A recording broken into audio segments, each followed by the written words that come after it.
Hey everyone, welcome back to Bryan's Mysteries and Adventures on Trail. I hope everyone's having a great week so far. Today's case is going to take us to Mt Shasta, the infamous Mt Shasta, and I'll explain why I say that. For those of you that don't know, it's in the northern central part of California. And the reason I say infamous is I'm sure most of you know or are aware of, but those of you that aren't, it has a long record of people going missing, odd disappearances. Today's case takes us back to Friday, September 28th of 1984. Four friends, a man by the name of Jerry Eckert, 45, John Sharp, who was 32, John Coltio, who was 49, and Peter Muzio, who was 38. Now, they were all from the San Francisco Bay Area, and they were attempting a climb of Mount Shasta via the north side trailhead. Now, as always, I'm going to have various maps up, but here, look at this. Look at the angle. I mean, this mountain is no joke. It can be very, very dangerous. The total feet is 14,163 feet above sea level, and they were aiming to get to the top. Like I said, they started at the North Gate trailhead, and they climbed the Holam-Baltlam route. This is where it's going to be amazing to some of you because none of them had sleeping bags. They didn't have a tent. They just had basic supplies. And these men were all very smart. The man that we're going to be discussing specifically is Peter. He was a city attorney for the city of San Rafael, and he was very highly respected. As you can see, that's where the trailhead is. That's where they were heading to. Again, at some point, and again, I don't know why they did this, but the group decided to split up. Peter and John decided to keep going up the mountain. The other two, Jerry and John Sharp, decided to go down the mountain. This was on Saturday morning, the morning after the night they started the hike. Now, apparently, according to weather conditions and weather history, it was a beautiful, sunny day. So they had very high confidence. However, it seems that they weren't expecting or realized that the snow and storms can come up very quickly, especially at elevations like that. However, they did reach the summit, which was 14,162 feet. Whether it was a lack of experience or just a mistake, they chose one of the most difficult routes down the mountain, and unfortunately, this led them into a very dangerous situation. According to later reports by John Coltio, who made it off the mountain, he said that Peter was in the lead, and he was trying to cross a steep snow chute. Now, what he said was that Peter looked back at him and said, "This does not look safe to me." However, at that very moment, somehow Muzio's ice axe slipped and he fell down a huge chute, apparently around 10 meters. Apparently, John saw him strike a couple of rock outcroppings and then just vanished into thin air. Obviously, very concerned for his friend, John stayed there for about 45 minutes, calling to his friend Peter, looking for him.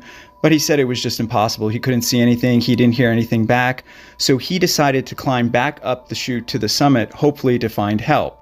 Unfortunately, not only did John not find help, again, he had no tent, no sleeping bag, and that night a huge blizzard struck the mountain. Obviously, this was an extreme situation for both these men. John only had a little bit of food, some peanuts, maybe some raisins, a little bit of water. The storm apparently continued all the way through almost Sunday night. Now, unfortunately, in his attempts to get down the mountain, John himself got lost, ending up on a place called Whitney Glacier, which is around 3,900 meters in elevation. Now, I'm going to have some maps so you can get an idea of where this is in relation to where he was. Apparently, he went to bed in a small mountain crevasse that he found. He was up every half hour, he stated. He stated that he was just so happy to see the sunrise the next morning. But he knew that he was going to have a terrible time getting down. He was exhausted. He was disoriented. Now, meanwhile, back on the ground level, the other two friends, Sharp and Jerry, had reported the two men missing to the Siskiyou County Sheriff's Office.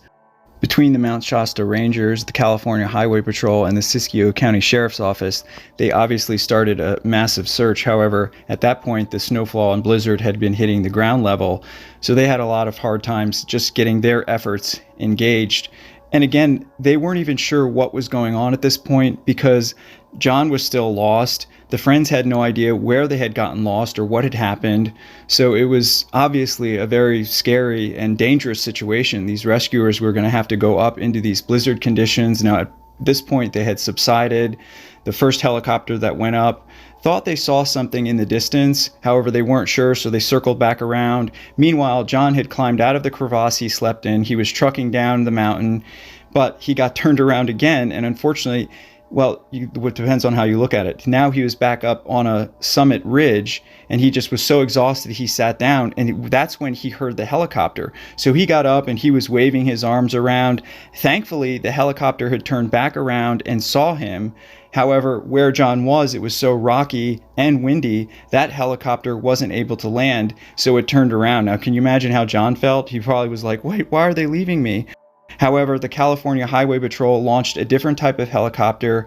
That helicopter was able to go up and rescue John and bring him down to safety.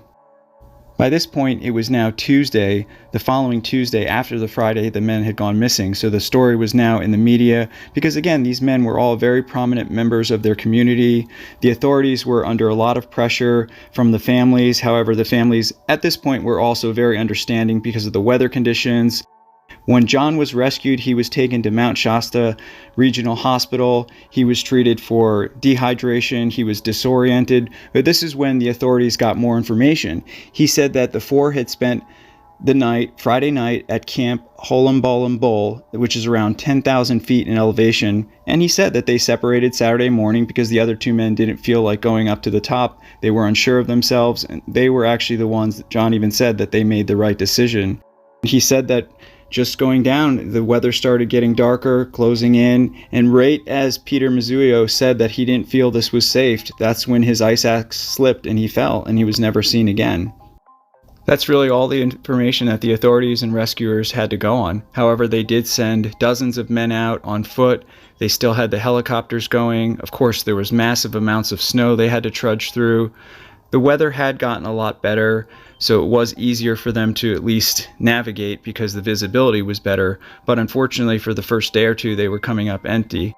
By day number 3 or 4, they did find Peter's ice axe, which was laying on the ground, and a bunch of his personal items. After reviewing them, they came to the realization or the summation that they believed that these had been jerked off of him during a fall. However, they searched high and low through all these crevasses that were in and around that area, and they found nothing. No remains, no other clues. That was all they had to go on. Obviously, in a case like this, it can be very difficult because from the outset, the searchers were pretty sure that he was most likely deceased, not just from the fall, but from the weather that came afterwards. It was 0 degrees on the mountain during those few days. This would be inhabitable for even people that had some proper gear. They didn't have anything. Remember, neither of these guys had sleeping bags, a tent. It's most likely that Peter sustained traumatic injuries when he fell. But it's hard to say because he was never found, his remains were never found.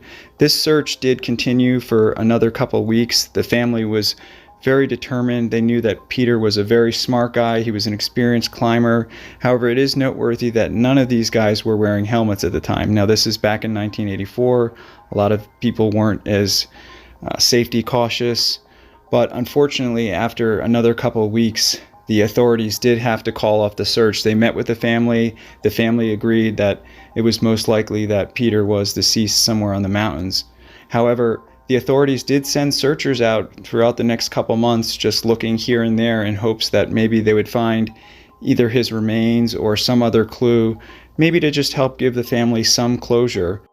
Unfortunately, none of these efforts panned out. The family was a little confused, though, because according to them, when they were given the items that were recovered on the mountain, to them it didn't look like they were damaged in any way, even some of the personal items. So they kind of thought that maybe he had lived for a little bit and he had tried to get out and then got lost in another fashion somehow, because even John, who didn't fall, he got lost for several days trying to get out. Of course, when you're related to the person that's gone missing, any type of close connection, you always want to believe the best. You always want to keep positive. It's been almost 40 years since Peter went missing. I don't think we'll ever know what happened to him. It's most likely that he died in the fall, but you never know. Like I said in the beginning, Mount Shasta is just surrounded with mysterious disappearances, all kinds of odd things that happen in and around there. And we're going to be talking about some more of those cases in the future here. Obviously, I want to dedicate this video to Peter Muzio, his friends, his family, all the search and rescue and authorities that worked so hard to try and bring him home. And I just hope and pray that his family has found peace and closure. I want to thank you all for watching, as always. Special thank you to co.ag for providing the background music. I will see you all in the next one. Take care. So you probably thought that was the end of the story. Nope. One of the rangers that was involved in the search, he couldn't shake the feeling that Peter had somehow gotten out alive, or at least made it out of the crevasse. And the day after the search had been called off, he was one of the ones that kept going up and looking. He found a set of footprints that had been frozen over. From his experience, it looked like they were maybe a week old. However, not only did he find the footprints, he found a pair of sunglasses that he later confirmed with one of the friends that had been up on the mountain with him was Peter Muzio's sunglasses. So this led the ranger to believe that he had gotten out of the crevasse. The footprints did look staggered, so it looked like he was somebody that was injured. However, of course, this made it even more puzzling for the ranger. He couldn't help but shake the feeling. He didn't want to bother the family and bring more emotional stuff back to them, so he just kind of kept going up himself. He had one of his other ranger friends that worked with him go up on searches, but that was the last clue that they ever found. I just found that very bizarre and unbelievable. Take from it what you will. I'd love to hear your guys' thoughts. Thank you again for watching. See you next time.